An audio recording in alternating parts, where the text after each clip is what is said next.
ಸಿದ್ದರಾಮಯ್ಯವ್ರು ಬಂದರು, ಹೇಳಿದ್ರು 12 ಕೋಟಿ ಕೊಡ್ತೀವಿ ಅಂದರು, 55 ಲಕ್ಷ ಕೊಟ್ಟರು. ಅದರಲ್ಲಿ ಇವತ್ತವರೆಗೆ ಇವರು ಗೈಡ್ಲೈನ್ಸ್ ಪ್ರಕಾರ 1 ರೂಪಾಯಿ ಖರ್ಚು ಮಾಡೋಕ್ಕಾಗಿಲ್ಲ.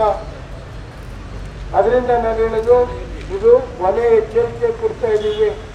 ಏನಾದ್ರು ನಾಳೆ ಅನಾಹುತ ಆದರೆ ಅದಕ್ಕೆ ನಾವ್ಯಾರು ಅಲ್ಲ, ಜಿಲ್ಲಾ ರೈತರು ಇವತ್ತು ದಂಗೆ ಹೇಳಬೇಕು. ಈ ಜಿಲ್ಲೆಯ ರೈತರು ಹಿತ ಕಾಪಾಡಬೇಕಾದ್ರೆ ದಂಗೆ ಹಿಡಿದವರಾಗಲ್ಲ. ಸರ್ಕಾರದ ವಿರುದ್ಧ ದಂಗೆ ಹೇಳಬೇಕಾಗುತ್ತೆ, ಜಿಲ್ಲಾಡಳಿತದ ಮೇಲೆ ದಂಗೆ ಹೇಳಬೇಕಾಗುತ್ತೆ. ಪ್ರತಿ ಟೂಮ್ ಹತ್ರ 500 ಜನ ನಿಂತ್ಕೊಳ್ಳಿ, ಅದು ಎಷ್ಟು ಜನ ಪೊಲೀಸರು ಬರ್ತಾರೆ.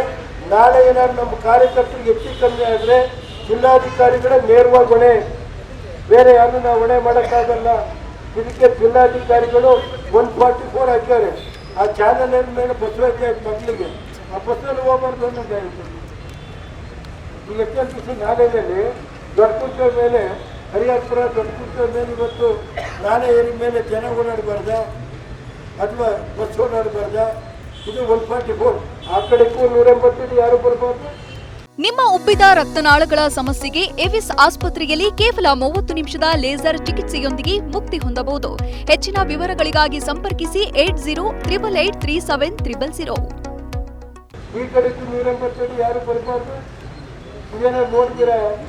ಏನು ಸ್ವಾಮಿ ಅಧ್ಯಕ್ಷ ಬರೋಣ, ನೀವು ಇಂಥ ಆರ್ಡರ್ ನೋಡ್ತಾ ಇದ್ದ. ಇದು ಏನಾಗಿದೆ, ಹಾಸನ ಜಿಲ್ಲೆಯಲ್ಲಿ ಇವತ್ತು ಈ ಸರ್ಕಾರ ಎಮರ್ಜೆನ್ಸಿ ಡಿಕ್ಲೇರ್ ಮಾಡ್ತಾ ಇದ್ದಾರೆ.